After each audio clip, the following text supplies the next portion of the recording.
Jordan Darrensburg with your weather forecast. Jordan, so good to see you back here. Oh, yeah, it's great to be back here as well. Thank y'all so much for having me tonight while Matt Farrell takes his nice little weekend vacation. But let's get into the nitty-gritty stuff here as we do take a look at portions of Hill as well as McLennan, Bosque, or actually Limestone and Western Navarro counties. That's a severe thunderstorm warning that is in effect until 6:45 this evening. And this is for that line of storms crossing 35 right now, just south of the split in Hillsborough, stretching all the way to west and points just off to the north of Waco there. So definitely something that we're going to continue to watch and track for you throughout the course of the evening. And mostly our northern zones have been seeing a lot of this thunderstorm activity this afternoon. We do have just some small hail being recorded from our radar stream right there as we look inside the storm. It's mostly right there along 35 where some of the strongest storm activity is with this particular warning.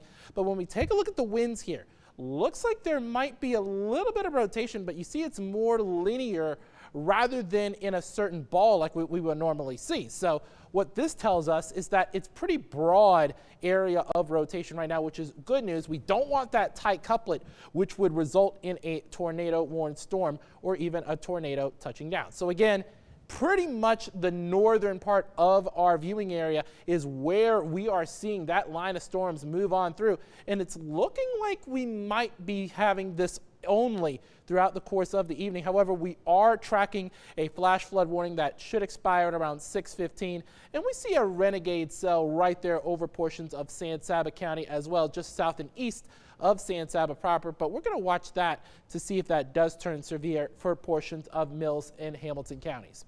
Now, as we take a look at our severe thunderstorm watch, it's for all of the counties in the pink, so that would include Navarro, as well as Hill and McLennan counties, as well as Bosque County, also Coryell, Hamilton, Comanche, Brown, Mills, San Saba, Lampasas, Burnett, and Llano counties. And this is until 10 o'clock tonight because some of these storms are capable of large hail and damaging winds, and that's why we have an enhanced 3 out of 5 risk for severe weather. It's because of that threat of large hail and the threat of those damaging winds. There is a tornado threat, though. It is on the lower end, and by the way, us here in Temple, we're in that slight risk. Same story for Killeen, Copperas Cove, as well as for Cavazos. So now through 9 p.m., that's our wind, the impact, strongest severe storms possible with those aforementioned threats that I talked about. So make sure you have multiple ways to receive warnings, including the 6 News app as well as 6 Plus. We're going to be tracking this throughout the course of the evening.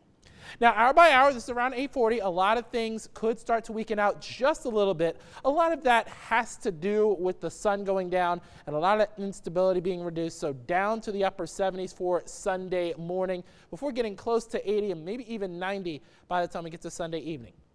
Quick look right now in Temple, getting to the upper 80s, getting close to the lower 90s, but it feels like 98.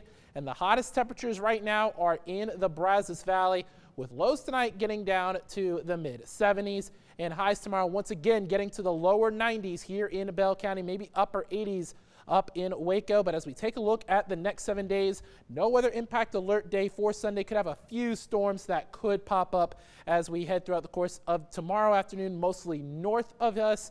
But again, upper 80s, lower 90s with feels like temperatures getting very close to those triple digits.